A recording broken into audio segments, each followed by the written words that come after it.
Rachel was certainly in this temple of knowledge, now corrupted by Crowley's deeds.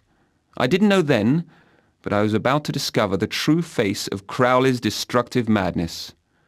One step deeper in horror, I was ready to fight to the death. Temple of Knowledge. Wallace, you dork. This is a museum, most people would call it. It's the Paris Museum of Natural History. And we've just arbitrarily decided that Rachel is in here with her life being threatened by zombies who are deciding to put her in a coffin. Ironic, corpses putting you in coffins. You'd think we were in Soviet Russia. So last time we got a letter from Rachel. And I assumed that it said that she was in imminent danger.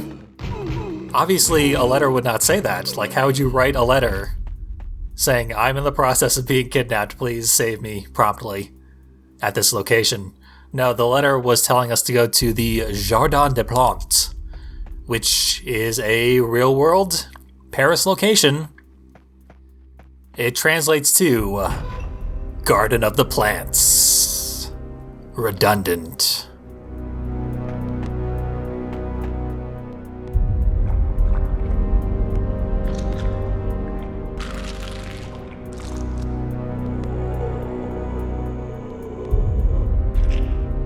Couldn't bring myself to interrupt the ever-exciting introduction of a zombie. So, yeah, Jardin des Plantes is a very famous location in your Paris there, and it does contain the Museum of Natural History.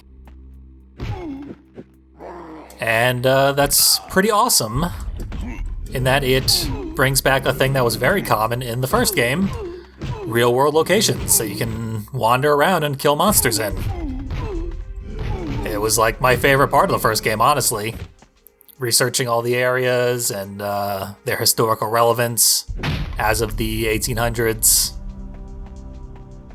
Now I get to do a little bit of that in Nightmare Creatures 2. Not very much. In fact, I've really been pretty lazy about it. All I did was confirm that it is a real location. I don't know if it looks anything like what we're seeing. I would assume it doesn't, because the layout of this place is not the sort of thing that you would expect from a place where actual humans are meant to go. It's real video gamey. Maybe the real place is also video gamey. I've never been.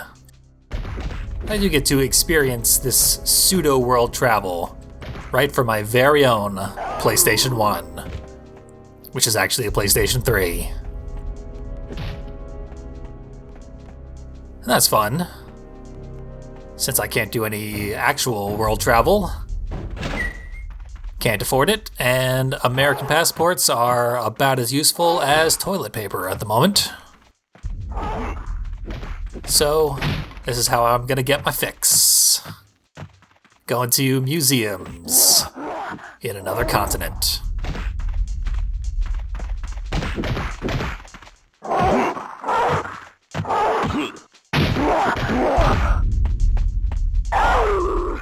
Kind of a weird choice to send you to a museum.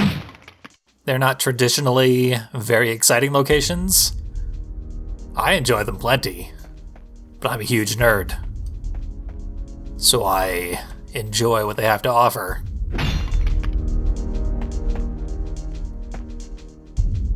What they have to offer for level design is not too much, honestly. We do finally get to see why these boxes have the texture that says they're going to the Paris Museum. Because all this time they've been headed this way. And every time we've seen one of those, the big muscly guys, and they've thrown a box at us, it has said Paris Museum on it. So that's how they get their shipments. They pay a gigantic muscly monster to try and throw them across the water mass between London and Paris. It's a tale of two cities. Most of the monster types are, of course, the same. But there's some new stuff to see here in the museum. Oh yeah, the reason I misinterpreted the letter from the last level so badly is I couldn't hear it at all. So I had to rip it from a recording on YouTube and edit it in. And it didn't matter ultimately because I was correct, I was just a little premature. They did end up kidnapping Rachel, but we had to rely on our psychic powers to know that. Apparently we just have a Rachel alarm in our head. Every time she's in danger, we're the first person to know about it.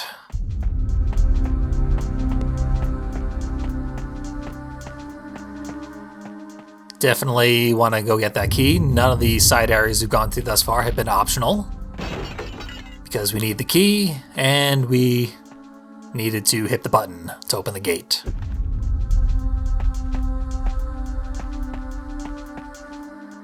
They're, I think, referencing the hazards from the first game. Things would just randomly fall from the ceiling and do damage to you.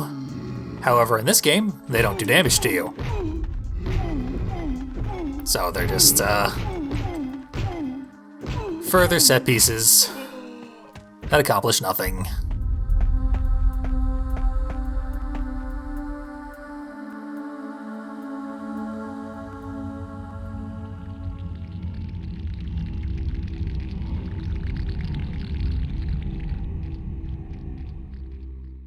There's a new enemy type. We've got Bipedal Spiders with 6 limbs. But other than that, these are really cool spider enemies. Better than the first game, I would say.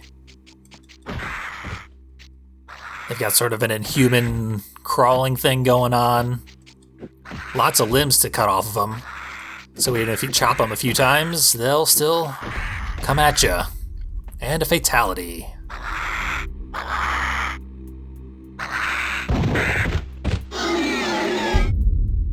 A fatality that is subject to severe clipping issues because the character models have to overlap many times. But you can basically figure out what's going on. I mean, I can't quite tell you exactly what happened, but ultimately the spider got shot in the face. And it didn't cost us a bullet. Because we don't have any bullets. Just a miracle bullet. Our gun briefly turned into ebony and or ivory. And then turned back into a useless piece of garbage that we can't use at all. Because it's useless. Tentacles. Our opening cutscene had us being chased by a wall of tentacles, which is an amazing shot. Looked great in the opening cinematic. And looked great in-game as well. So, another little earthquake has knocked over the planetarium projector. And then you walk over to interact with it because your attention was drawn over here. There's nothing to do with it. Nothing changed. Bad direction. Completely waste your time. You're just supposed to keep on walking and use that key. This level is really bad with making you take every side path in the correct order to get key items.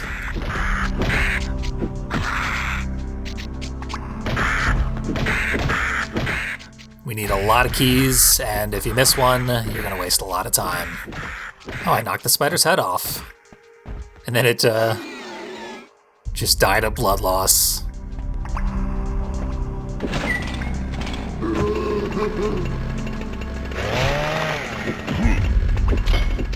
Chainsaw guys. Nothing much to say about them. Tragically, one of the least interesting enemies in the game. I did take the time to look up the Dreamcast version of this game. skim through a long play of that just to see some of the animations, how they compare and contrast with the PlayStation original here. As suspected, the character models, they look a lot more solid. They don't clip into each other nearly as badly. And in general, animations that involve two models interacting, they function much better. Like the spider fatality looks halfway decent. You really still can't tell what's going on there. Like, he jumps on the spider's back, and then he like grabs the arm and flips around the spider to get in front of it, and then shoots it in the face, which he should have just done from the beginning. It's far too elaborate of an animation for this game to handle, and for human viewers to handle.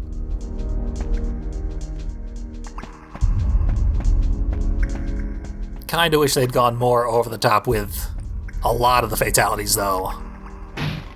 Better to go too ridiculous than not ridiculous enough. Those two branches at the beginning of this hallway were technically optional, and very shallow. But they did show us some more tentacles. That's neat. And then there's this very important cutscene where a chainsaw guy accidentally opens the steam pipe. But there's no environmental hazards in this game, so that doesn't matter. The steam can't hurt you.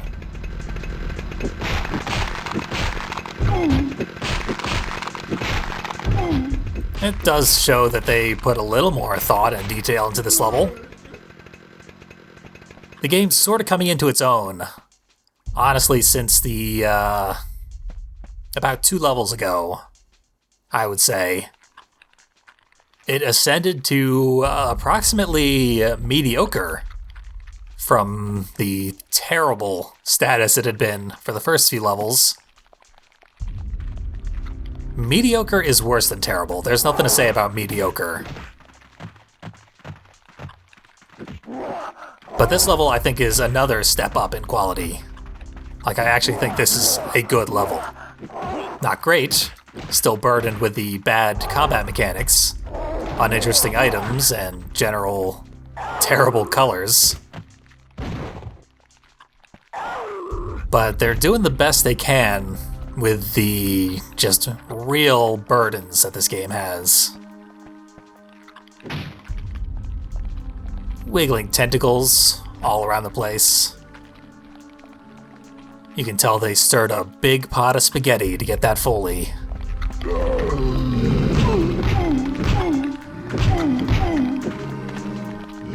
Also, I did manage to confirm in the Dreamcast version, the cutscenes do not play Rob Zombie songs.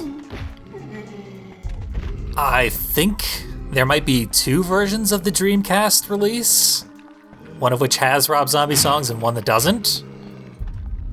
But I only think that because I've seen box art for the Dreamcast that has the ad for the game containing Rob Zombie music.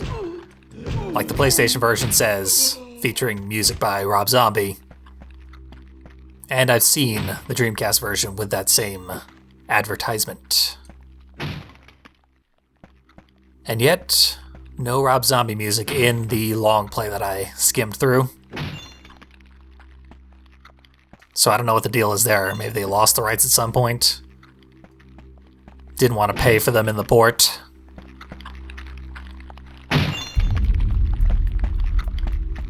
That's certainly a downgrade. And honestly, the fact that the Dreamcast version is generally less janky is a downgrade. Like, the jankiness in this game is pretty great. Practically a selling point. Yep. Getting comboed by a tentacle in the ceiling. Which I couldn't see, because it was off screen when it started hitting me. So we got more tentacles in the wall. A bit of a choice. Both choices lead to naked knife lickers. Oh, let's go for this one first. This is where things get a little non-linear, but not in any meaningful sense, because we are ultimately going to have to explore everything. And we can't destroy the giant skeletons. Unlike Nadia and Ignatius, Wallace has some respect for history and archaeology. I had to doubt it, but I'm going to try and platform up this skeleton and onto the balcony above, because that is our ultimate goal. We have to take a very circuitous path to get up there. But if it lets me grab this ledge, yeah, it doesn't let me jump when I'm on top of the skeleton. Or at least it ate my jump there. I do want to show off the proper route through the level anyway. I was just curious. Now back this way. That's another cutscene. Technically, we don't have to go this route. You know, you can see some antlers. Not sure that's the sort of thing that gets mounted on the wall in a museum, but maybe. And yeah, this is the other side. I'm gonna let him enjoy his popsicle in peace. Take care of yourself back there. I will take this blood bag, because I don't think I'll be coming back this way. That's not the take blood bag button. There we go.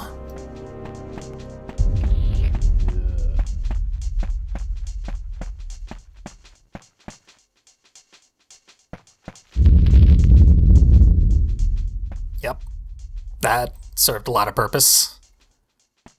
The jaw exhibit has collapsed. Now we have to leap over it.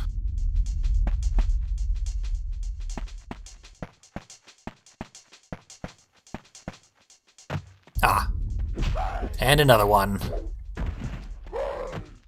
This section, there's so little room to maneuver that as we do our combo,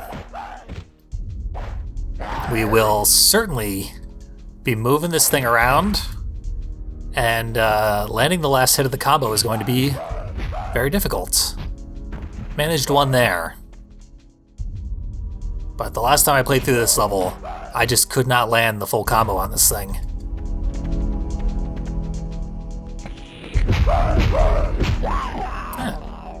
Got it twice there, though. That saved me a lot of time and HP. Now we gotta jump up here, which I don't know why they did this, but the ledge protrudes slightly from the wall, so if you get directly underneath it, you just bonk your head on it. You have to be accurate with a platform that you can't see. Combat mode refuses to activate. There we go.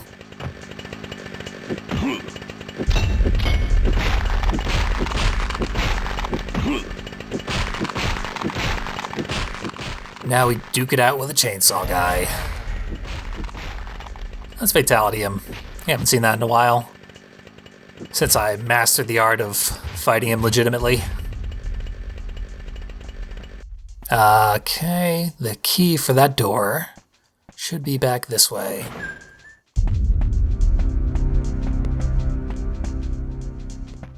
In another giant tentacle room.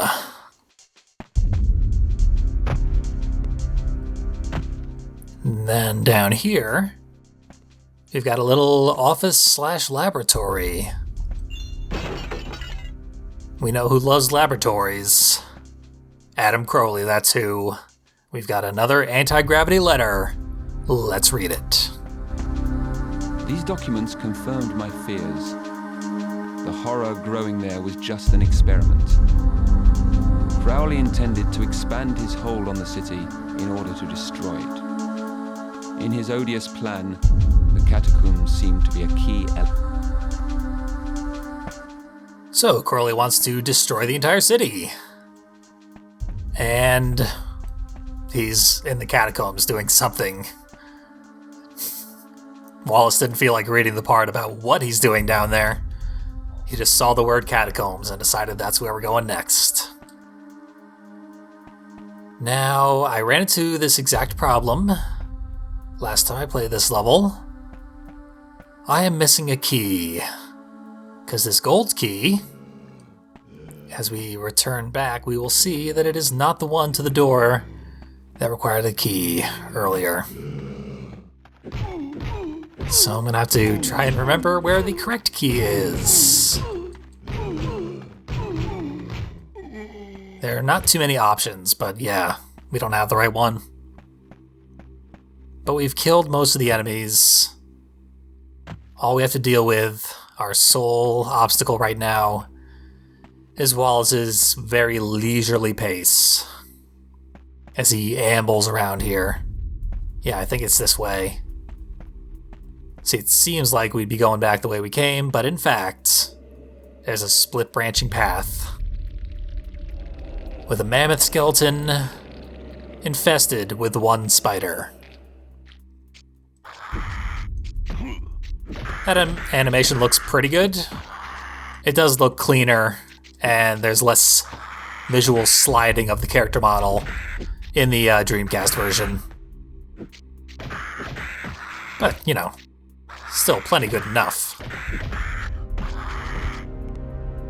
This is visually a pretty good looking PS1 game.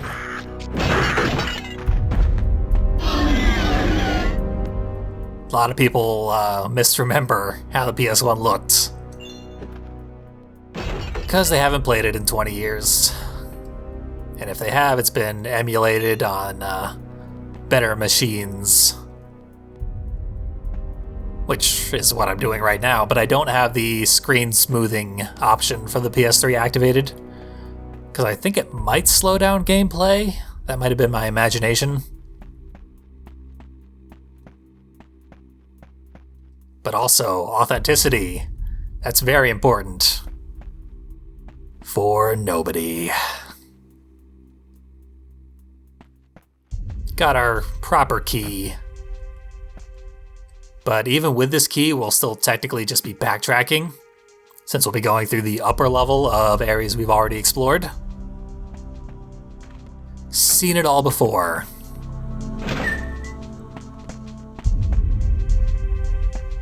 But as I was saying, this game, one of the things I love about it is that it is basically a journey through real-world time and space with generally amusing fictional elements laid over top. Less amusing in this game since they thought about it so little. But still, it's interesting. And as I've set myself up to talk about journeys through time and space, I'll have to discuss the Universal Studios Nightmare Creatures 2 live event, which occurred in October of 2000. For some reason, I guess Konami paid for the Universal Studios Halloween Horror Nights to include, at some point, a live Nightmare Creatures 2 event. I don't know what it is. I assume it was just cardboard cutouts of these gross monsters. There's no way they could have had one of these things live at an event where children might be present. That would be wildly inappropriate. But some of the more generic monsters possibly made an appearance at this thing. I've once again not done my due diligence. I know very little about this live event. It's just because of an ad in the instruction manual that I know about it. For all I know, it never happened. This game was such a flop that they never bothered to actually do it. But perhaps there's evidence that it actually occurred. And everyone loved it. And it went through every night of October in the year 2000. And was remembered fondly for many years after. equally possible.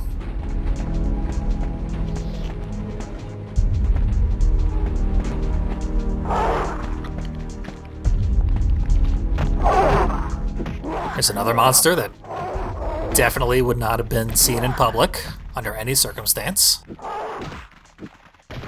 2 of them, in fact. 2 is enough to use my blazing axe. Usually want to get at least 2 kills when I use this thing, since it's capable of so much more.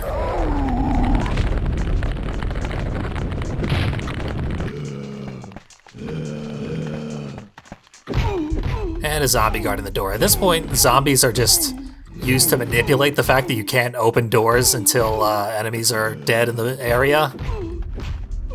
Because the combat with zombies serves no point. They're basically just keys that you have to kill. There's a little introduction cutscene there. I couldn't move or do anything. But the camera angle didn't change. Possibly a glitch. And yeah, we just saw the back of Wallace's head during some kind of animation that we've probably seen before.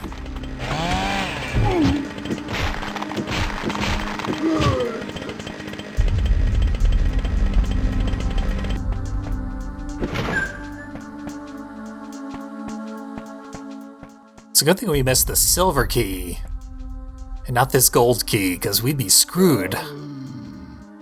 We've traveled so far just holding this key, and we still got quite a ways to go before we actually use it. So if you miss this thing, you're in for like 10 minutes of backtracking.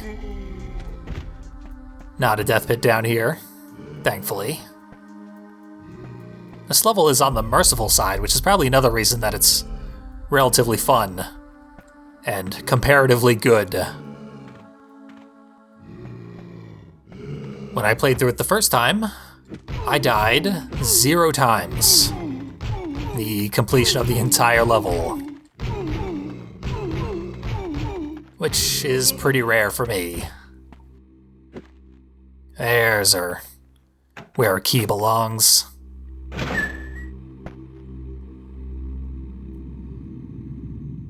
Into a room with more tentacles, it would appear. But actually, those are branches. And what may be a clever allusion to the tentacles that have been jammed through the walls throughout the rest of the level. Doesn't really make any sense that branches would be growing through the walls of this museum, which was presumably active until mere hours before. But it looks neat. And it gives the spider a little playground to enjoy. Little terrarium for our friend, who just hit me like 100 times in a row. That was weird. For that, you get a fatality. Or the game might freeze. There we go. Weird. And hopefully that time the animation made more sense to you. Because the camera angle was a little better. Seemed to be a little bit cleaner. Blood bag back here.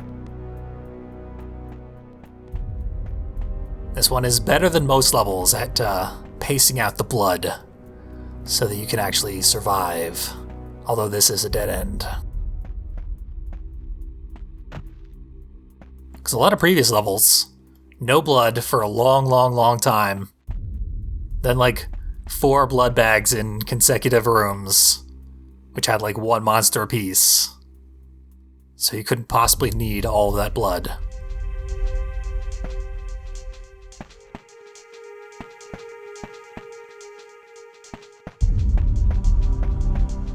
Let's see, got a breakable box. Glad I broke it. Because once again, we're not using this key item for a very long time. That would have been so much backtracking. I do like the rats. Possibly another reference to the first game. In the first game, the very first level, you break open a box and a bunch of rats run out. And then throughout the entire rest of the game, every time you kill an enemy, their corpse gets consumed by rats as soon as you turn around.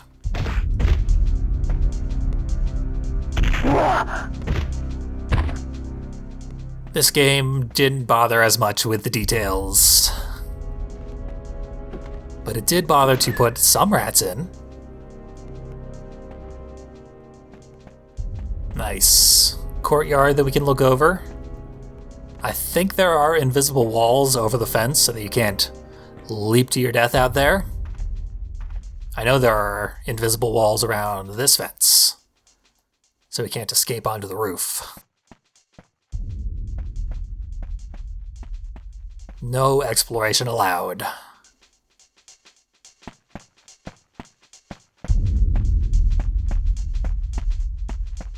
And the tentacles strewn all about are a nice detail. They add a lot to the level. They almost have a color to them. It's a very pale color, but it's a greenish yellow. I would definitely take green or yellow more often in Nightmare Creatures 2. That door was kind of greenish. A grayish green.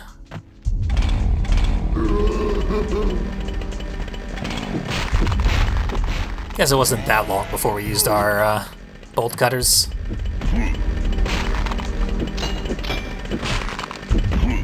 But still, lesson learned. Break every box.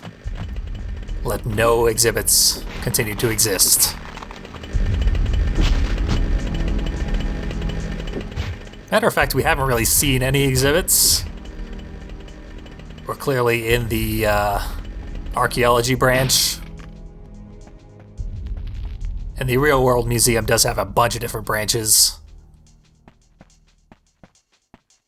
I think we went through the botany branch where we saw the branches stabbed through the walls. Multiple meanings of the word branch in that sentence.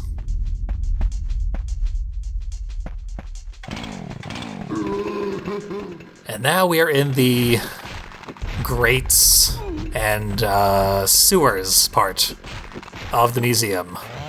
That famous exhibit. As the French would say, oui oui. There we go. Get this guy the hell out of my way. There's stuff beneath us here, and they sort of want us to see it because they put us on a graded platform. I don't see any way out of that area, though. So I have to imagine if you go down there, you just die, or you go back a huge part of the level. I don't know, I don't want to risk it. So I won't. Simple as that.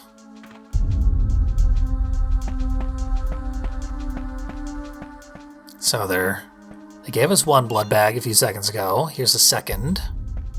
And that got me in my original run too. Doesn't do anything, just waste your time. There were a few of those in the balcony section over the dinosaur skeletons as well. Well, the dinosaur skeleton and the mammoth skeleton. Woo, close one. Now I'm having a bit of trouble. There we go.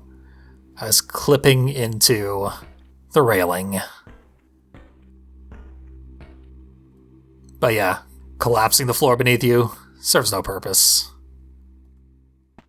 Finding all the blood, that will definitely serve a purpose, because we're coming up on the big set piece of this level. Don't think there's any point in saving that blood bag, but just in case, we might need it.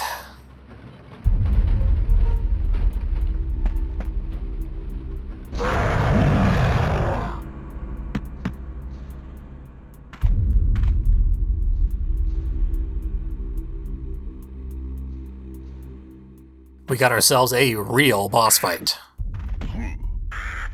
Starting with a bug fight. I like these little bugs too. Obviously, spiders are my favorite. Anyone who's watched my recent videos probably knows that. But beetles, close second. They're also a halfway decent band. But we had to kill the little things, which was ridiculously easy. Now, clearly this thing gets real pissed off if we go around this side of it. And there's a couple of red things underneath his throat there. Obviously, they wouldn't put colors in this game if they don't want you to go touch them. But if we try, we will get comboed. If we get anywhere near this thing, that it automatically hits us. So what we want to do is stay outside of its range and chop the tentacles as it's swinging them at us, which is really visually awkward, really weird to figure out from a gameplay perspective. Just total nonsense. And if you don't figure it out, you'll just get comboed to death. And now we have to do it again with this spider claw.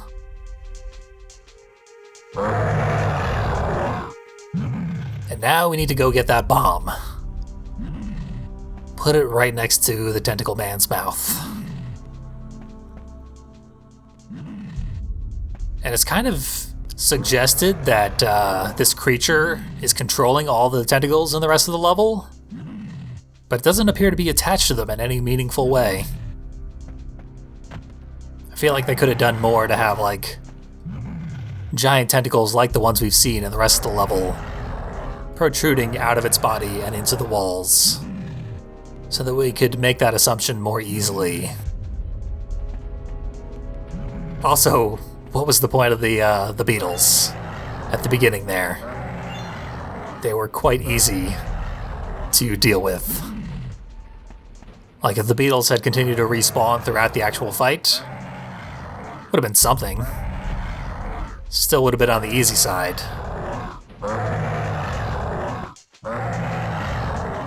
But we're gonna silence those screams.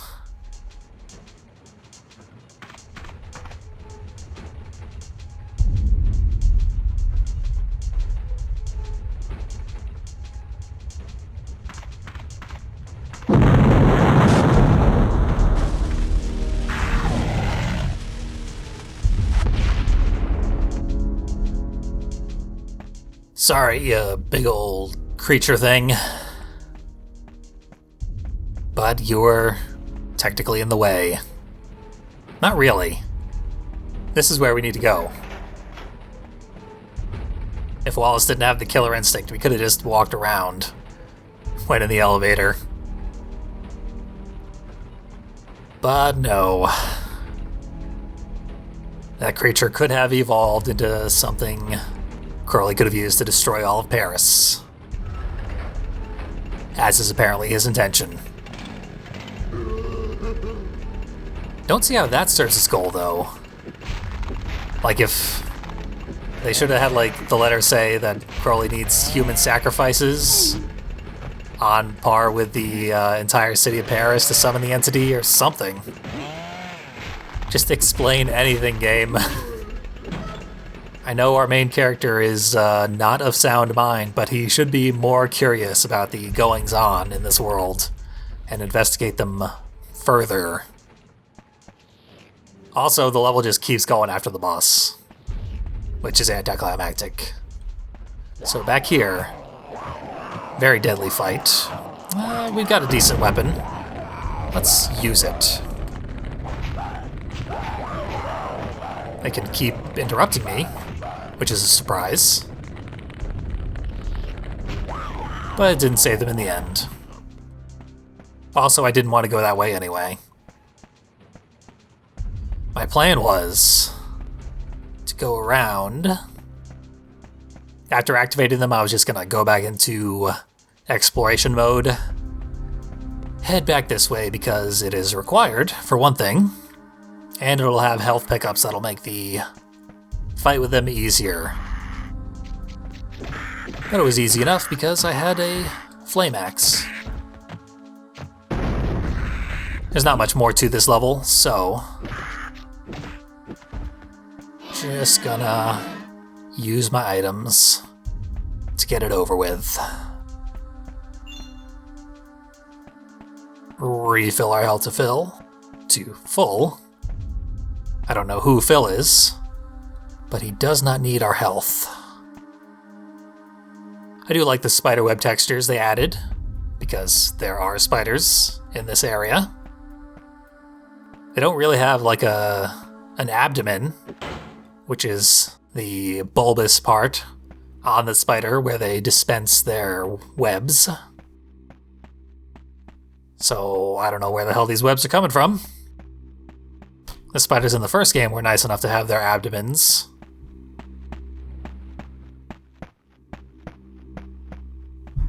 And like I said, six-legged spiders. That'll piss off an entomologist right quick. There's our big gate. Slides out of the way. It waits for us to show up before it slides out of the way. And we come to this gory room. What is this doing in a museum? Do they embalm their specimens on site? So, can't go through this door. We can't break open the coffins like we could in the church. Can't do much of anything besides head up this way, past the abattoir, and into this room, where things just end. Might be familiar if you remember the opening cutscene. This is where Rachel was kidnapped. So remember, the correct thing to do was to walk into this room, and in the opening cutscene of the next level, we're just gonna turn around and run right back out.